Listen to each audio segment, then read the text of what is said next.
Assalamualaikum warahmatullahi wabarakatuh. Hai Sobat PPG, pada kesempatan kali ini kami dari kelompok 1 akan membahas mengenai aspek pembelajaran berdiferensiasi, yaitu pada topik 2.4 demonstrasi kontekstual. Adapun anggota kelompok kami yaitu Irwana Kadir, Najmuddin, dan Hasanul Fitri. Yang pertama, kita akan membahas mengenai pembelajaran berdiferensiasi. Apa yang kalian ketahui tentang pembelajaran berdiferensiasi? Pembelajaran berdiferensiasi merupakan salah satu pendekatan yang menyesuaikan proses belajar mengajar sesuai dengan kebutuhan, minat, dan kemampuan setiap peserta didik. Tujuannya agar semua peserta didik bisa belajar dengan cara yang paling efektif bagi mereka. Terdapat 4 aspek utama pembelajaran berdiferensiasi. Yang pertama yaitu konten, kedua proses, ketiga produk, dan keempat yaitu lingkungan belajar. Pada kesempatan kali ini kita akan membahas mengenai salah satu aspek pembelajaran berdiferensiasi, yaitu aspek lingkungan belajar. Lingkungan belajar merupakan suatu ruang atau kondisi di mana proses pembelajaran terjadi.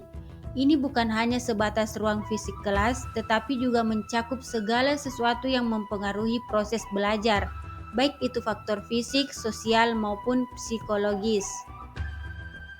Selanjutnya, mari kita pelajari elemen yang membentuk lingkungan belajar. Yang pertama, ruang fisik. Ruang fisik mencakup tata letak kelas, pencahayaan, suhu, dan fasilitas belajar sangat mempengaruhi kenyamanan dan fokus siswa. Ruang kelas yang tertata baik dengan ventilasi dan pencahayaan yang cukup membantu menciptakan suasana yang kondusif untuk belajar. Selain itu, ketersediaan fasilitas seperti perpustakaan, laboratorium, atau ruangan komputer memungkinkan siswa untuk melakukan eksplorasi belajar yang lebih dalam, mendukung berbagai gaya belajar, dan meningkatkan pengalaman belajar secara praktis. Yang kedua, suasana sosial. Lingkungan sosial mencakup interaksi antara siswa, guru, dan staf sekolah.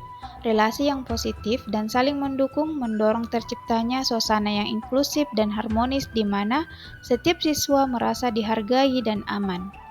Norma-norma sosial yang diterapkan di sekolah juga membentuk perilaku siswa dalam belajar, termasuk rasa tanggung jawab, disiplin, dan etika dalam belajar. Yang ketiga, yaitu kultural. Setiap siswa membawa nilai-nilai, keyakinan, dan tradisi yang memengaruhi cara mereka memahami dan berinteraksi dalam lingkungan belajar. Guru perlu menghargai dan mengintegrasikan latar belakang budaya siswa ke dalam proses pembelajaran, karena hal ini dapat meningkatkan relevansi dan kelekatan antara materi pembelajaran dengan kehidupan siswa sehari-hari. Elemen keempat yaitu teknologi. Penggunaan teknologi dalam pembelajaran seperti komputer, internet, dan perangkat lunak pendidikan memungkinkan akses terhadap sumber belajar yang lebih luas. Teknologi mendukung pembelajaran interaktif, kolaboratif, serta mempercepat akses informasi yang relevan. Selain itu, teknologi juga dapat membantu siswa dengan berbagai kebutuhan belajar untuk mendapatkan materi secara lebih personal dan fleksibel. Elemen kelima, psikologis. Faktor psikologis meliputi motivasi, kepercayaan diri, serta sikap siswa terhadap pembelajaran. Guru perlu membangun motivasi intrinsik siswa dengan mendorong rasa ingin tahu dan memberi penghargaan atas usaha. Tingkat kepercayaan diri yang baik membantu siswa merasa yakin dalam menghadapi tantangan belajar. Sementara sikap positif terhadap pembelajaran menumbuhkan kegigihan dan rasa antusias untuk terus belajar. Selanjutnya, mari kita pelajari karakteristik lingkungan belajar yang efektif. Yang pertama, aman dan nyaman. Lingkungan belajar harus memberikan rasa aman baik secara fisik maupun psikologis. Siswa perlu merasa terlindungi dari ancaman, baik dari segi fisik, seperti perundangan atau bahaya, maupun psikologis, seperti tekanan berlebihan atau ketakutan gagal.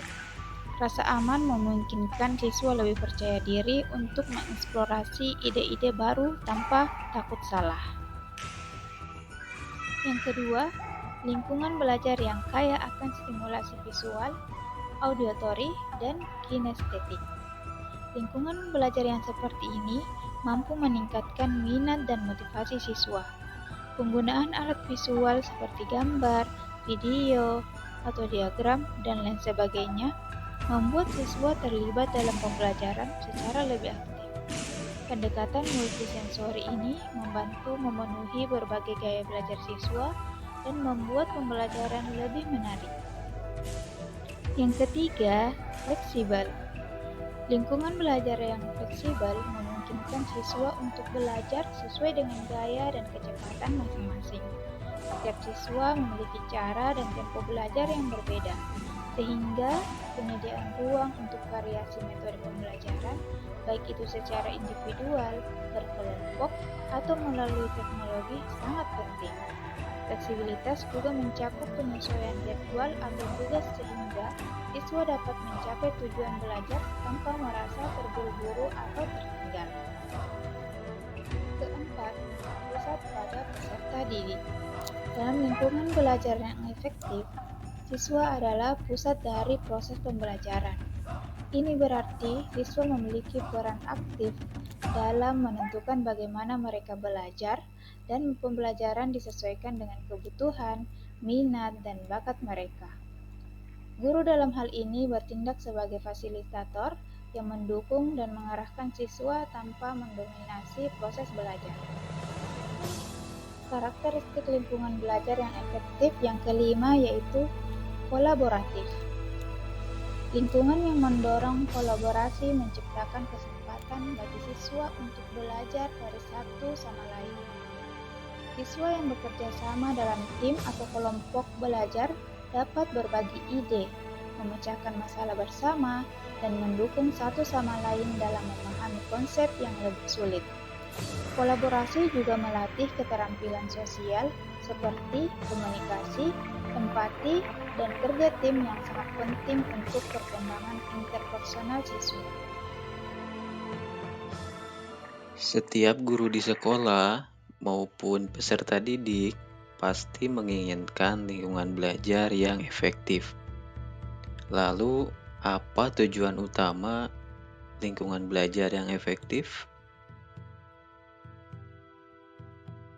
Pertama, meningkatkan motivasi dan keterlibatan siswa. Tujuannya yaitu untuk meningkatkan motivasi dan keterlibatan siswa dalam kegiatan atau proses pembelajaran di kelas. Kedua, memfasilitasi pembelajaran yang aktif dan bermakna. Pembelajaran yang aktif tentunya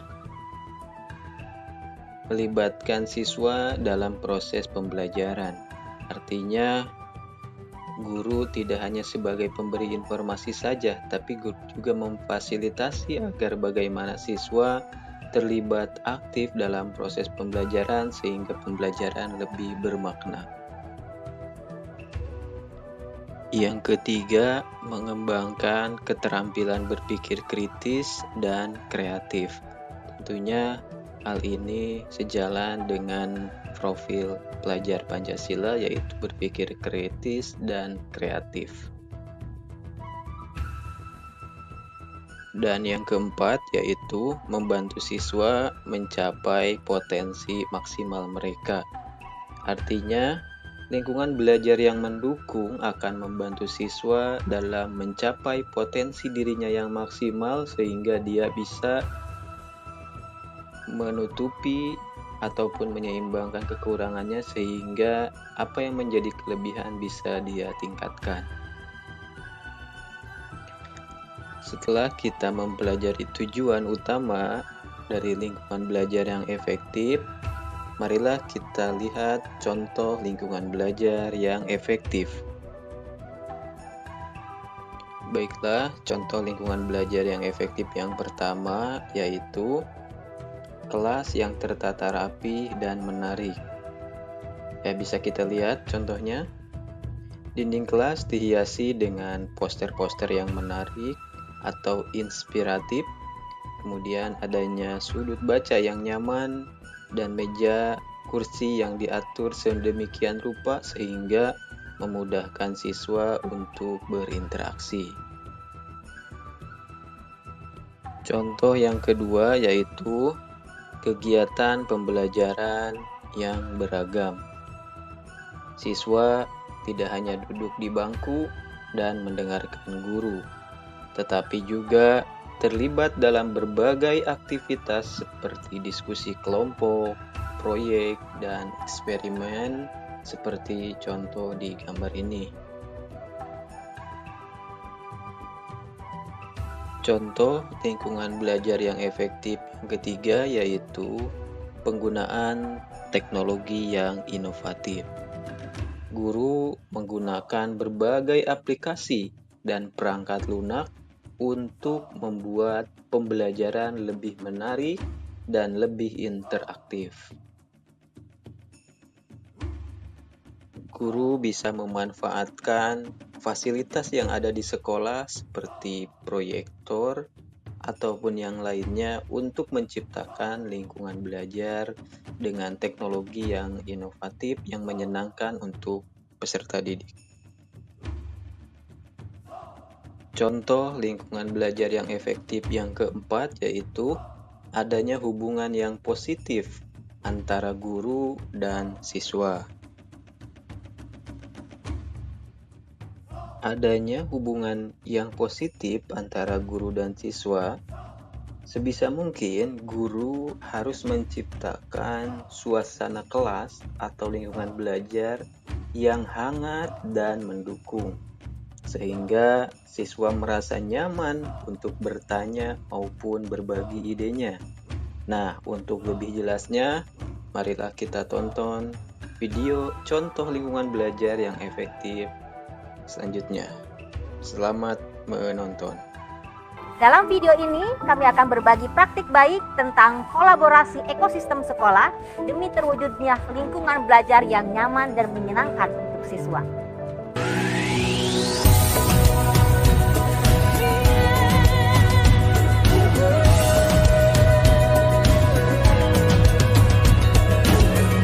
Bukalah matamu, saatnya meraih mimpimu.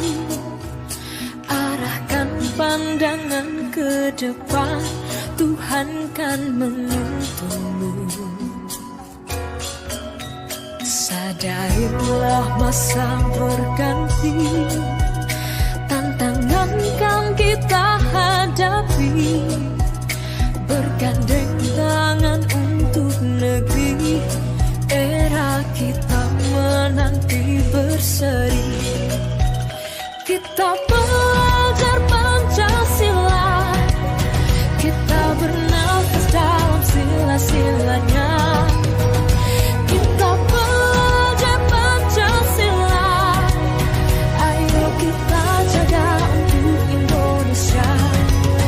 Bersatu dalam perbedaan, berpegang tangan dan berlari. Singkirkan egomu, oh kawan, demi negeri ini.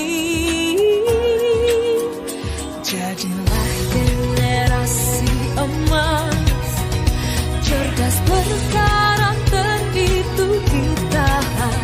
Berjuang dan harus berani, kita terus torehkan prestasi.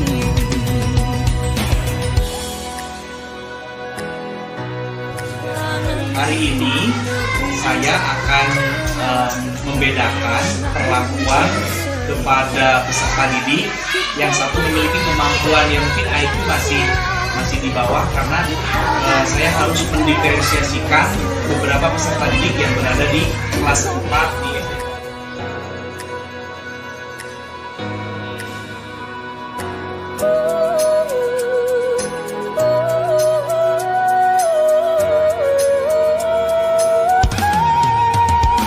Kita belajar Pancasila, kita bernafas dalam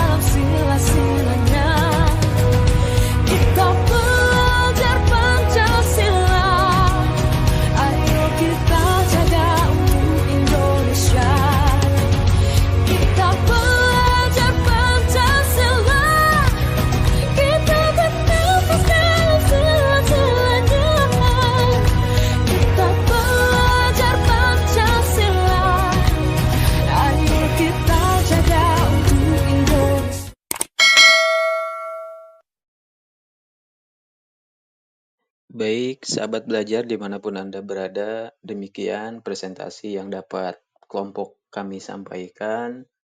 Kurang lebihnya mohon maaf, semoga mendapat kebermanfaatan dari apa yang kami sampaikan.